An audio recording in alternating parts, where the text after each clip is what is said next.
എബ്രായ ലേഖനം 5-ാം അധ്യായം 4-ാം വാക്യം. എന്നാൽ അഹരോനെ പോലെ ദൈവം വിളിക്കുന്നവനല്ലാതെ ആരും ആ സ്ഥാനം സ്വതവേ എടുക്കുന്നില്ല.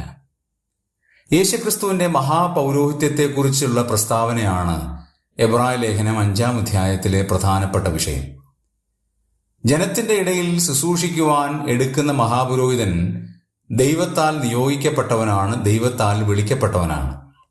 അഹരോനും ആ സ്ഥാനം സ്വതവേ എടുത്തതല്ല, പ്രത്യുത ദൈവം അവനെ വിളിച്ചതാണ്. ഇന്ന് ലോകത്തിൽ കർത്താവിന്റെ ശുശ്രൂഷയ്ക്ക് വേണ്ടി കർത്താവ് ആക്കി വെക്കുന്ന ചില ആളുകളുണ്ട്. അവരെ ദൈവം വിളിച്ച് ആ ശുശ്രൂഷയ്ക്ക് ആക്കി വെക്കുകയാണ്. ആ വിളി, തെരഞ്ഞെടുപ്പ് അധികം ഉറപ്പാക്കുവാൻ ശ്രമിക്കേണ്ടിയിരിക്കുന്നു. കർത്താവിന്റെ വേലയ്ക്ക് വേണ്ടി ദൈവിക ശുശ്രൂഷ ചെയ്യുവാൻ വിളിക്കുന്നവനല്ലാതെ സ്വയമായി സ്വയം ഏറ്റെടുക്കുവാനിടയാകാതെ ദൈവത്തിന്റെ വിളി പരിപൂർണമായി മനസ്സിലാക്കുവാൻ, ദൈവത്തിന്റെ വിളി ജീവിതത്തിൽ പ്രാവർത്തികമാക്കുവാൻ സ്വർഗത്തിലെ ദൈവം നമ്മേവരെയും സഹായിക്കുമാറാകട്ടെ.